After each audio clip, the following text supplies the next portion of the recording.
His work in the age does not prove that he is only the God under the law. And the fact that he has completed his work of redemption does not mean that God will forever redeem mankind. These are all conclusions drawn by man. The age of grace having come to an end, you cannot then say that God belongs only to the cross, and that the cross alone represents the salvation of God. To do so would be to define God. In the present stage, God is mainly doing the work of the Word. But you cannot say that God has never been merciful to man, that all he has brought is chastisement and judgment. Work in the last days bear the record of the work of Jehovah and Jesus and all the mysteries not understood by man, so as to reveal the destination and the end of mankind and the end of all work of salvation among mankind. The stage of work in the last days brings everything to a close. All mysteries not understood by man need to be unraveled to allow man to plumb them to their depths and have a completely clear understanding in his heart. Only then can the human race be classed according to kind. Only after the 6,000-year management plan is completed will man come to understand the disposition of God in its entirety, for his management will then come to an end. Work of today has pushed forward the work of the age of grace, that is, the work under the entire 6,000-year management plan has moved forward to the age of grace has ended. There has been progress in God's work. Why do I say time and again that this stage of work builds upon the age of grace and the age of law? Because the work of this day is continuation of the work done by the age of grace, and in an advance over that done in the law of age of law. The three stages are tightly interconnected, with each link in the chain closely tied to the next.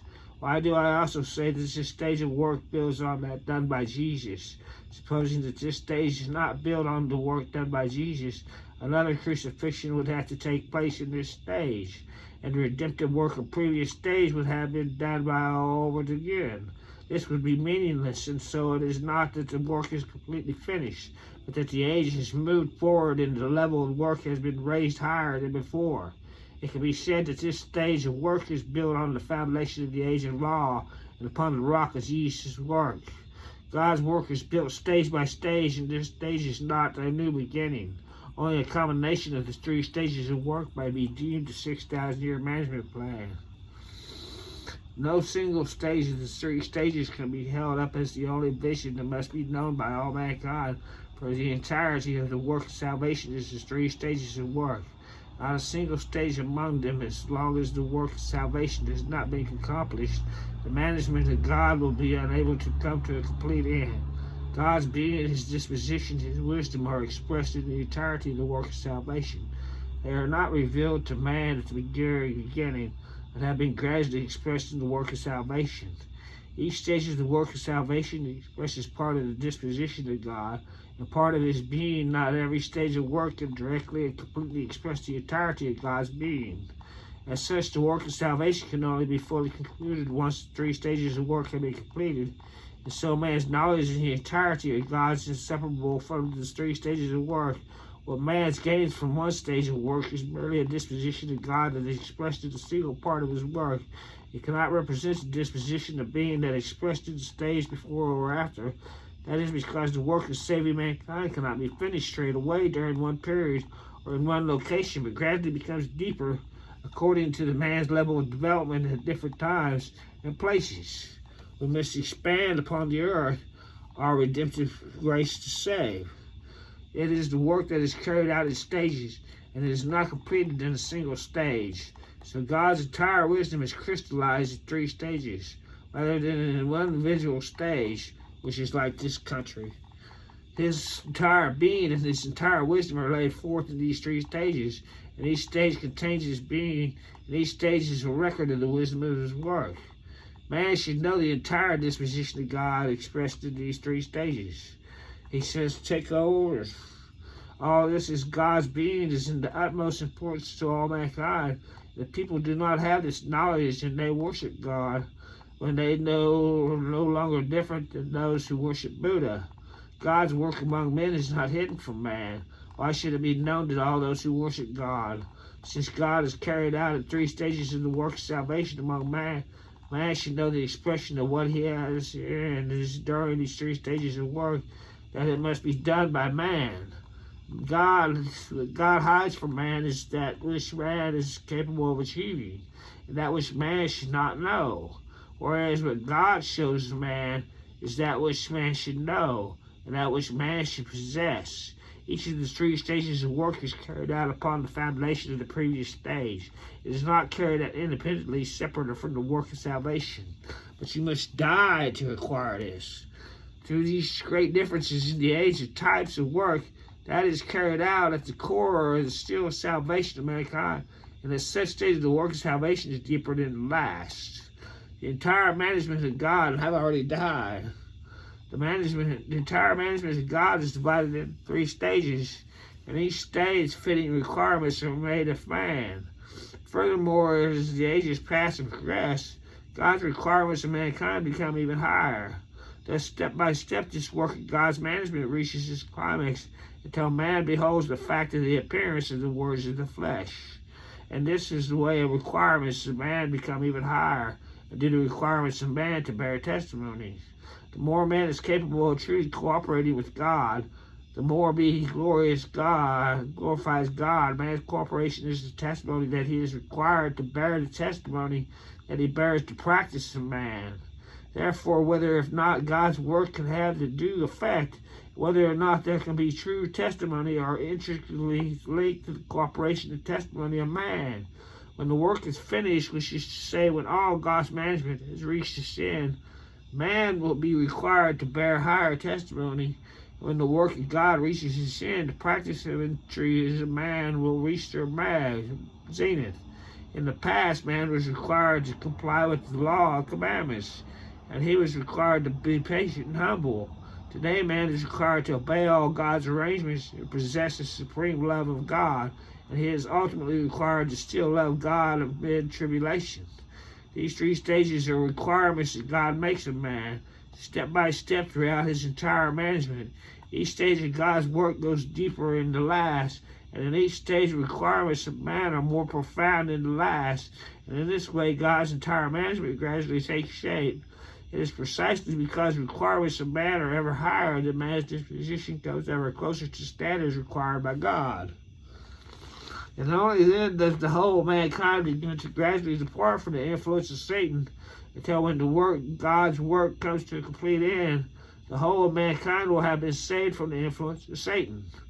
When that time comes, the work of God will have reached its end, and man's cooperation with God in order to achieve changes in his disposition will be no more, and the whole of mankind will live in the light of God, and from then on there will be no rebelliousness or opposition to one God, to God. God will also make no demands of men, and there will be no more harmonious cooperation between man and God, one which will be the life of man and God together. The life that comes from the management of God has been completely concluded, and after man has been fully saved by God from the clutches of Satan.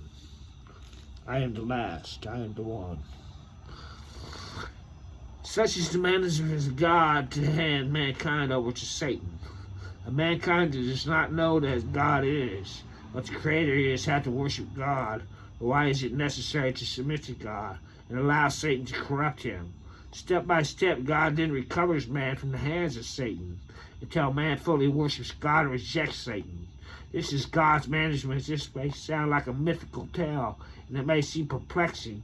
People feel like this is a mythical story because they have no inkling of how much has happened to man over the past several thousand years. Much less do they know how many stories have occurred in the cosmos and the firmament. And furthermore, that it is because they cannot appreciate the more astonishing, more fear-inducing world that exists beyond the material world, but which their mortal eyes prevent them from seeing. It feels incomprehensible to man because man has to understand the significance of God's salvation of mankind, or the significance of work of his management, and does not comprehend how God ultimately wishes mankind to be. It is to be utterly incorporated by Satan like Adam and Eve were. No, the purpose of God's management is to gain a great group of people who worship God and submit to him. Although these people have been corrupted by Satan, they no longer see Satan as their father. They recognize the repulsive face of Satan and reject it. They come before God to accept God's judgment and chastisement. They come to know what is ugly and know what is contrast and that which is holy, and recognize the greatness of God and the evil of Satan.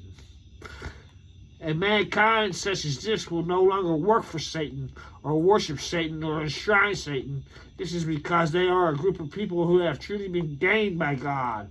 This is the significance of God's work in managing mankind. During the work of God's management of this flame, at this time, mankind is the object both of Satan's corruption and God's salvation. Man is the product that God and Satan are fighting over. As man performs his work, he is gradually recovering man from the hands of Satan, and so man comes ever closer to God.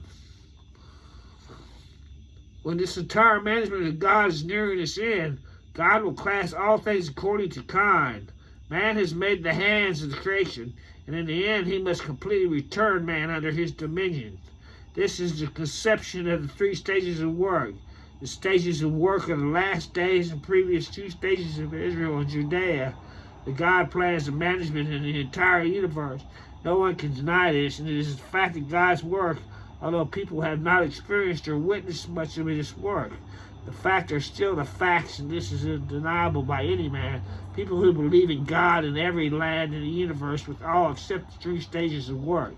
If you only knew how particular stage of work and do not understand the other two stages of work, do not understand the work of God in times past, then you are unable to speak the whole truth of God's entire plan of management. And your knowledge of God is one-sided, for your belief in God, you do not know and understand Him. And so you are not fit to bear testimony to God. Regardless of whether your current knowledge of these things is profound or superficial, in the end you must have knowledge and must be thoroughly convinced, and all people will see the entirety of God's work and submit under the dominion of God. At the end of this work, all religions become one. All creatures return under the dominion of the Creator. All creatures will worship the one true God, and evil religions will come to nothing, never to appear again. Why this continual reference to the three stages of work? The passing of the ages, social development, and the changing face of nature all follow alterations in the three stages of work. Mankind changes in time with the work of God. It does not develop by itself. The three stages of God's work are referred in order to bring all creatures and all people of every religion and denomination under the dominion of one God. Regardless of what religion you belong to, ultimately you will all submit under the dominion of God. Only God Himself can carry out this work. It cannot be done by any religious head. There are several major religions in the world, and each has its own head, or leader, and the followers are spread across different countries and religions all over the world. Every country, be it large or small, has different religions within it. However, regardless of how many religions there are across the world, all people within the universe ultimately exist under the guidance of one God. Their existence is not guided by religious heads or leaders.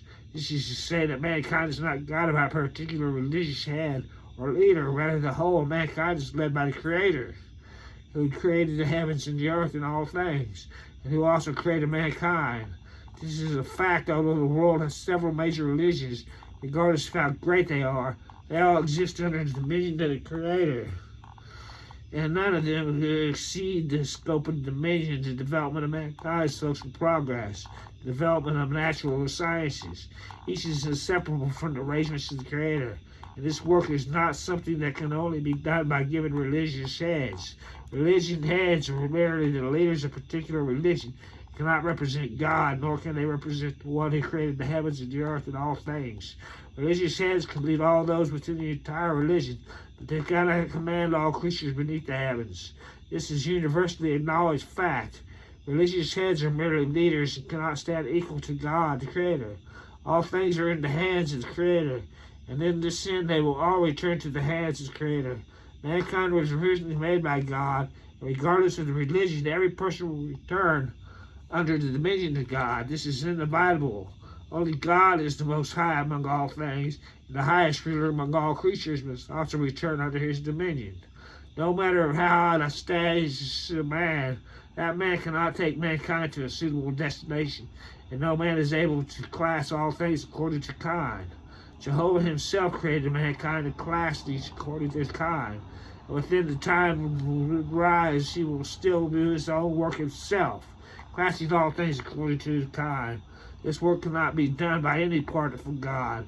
The 3 stages of work carried out from the beginning until today were all carried out by God himself, were carried out by one God. The fact that 3 stages of work is the fact of God's leadership of all mankind. A fact that no one can deny. At the end of the 3 stages of work, all things will be done and classed accordingly to the kind and return under the dominion of God. And throughout the entire universe, there can only exist one God. There are no other religions.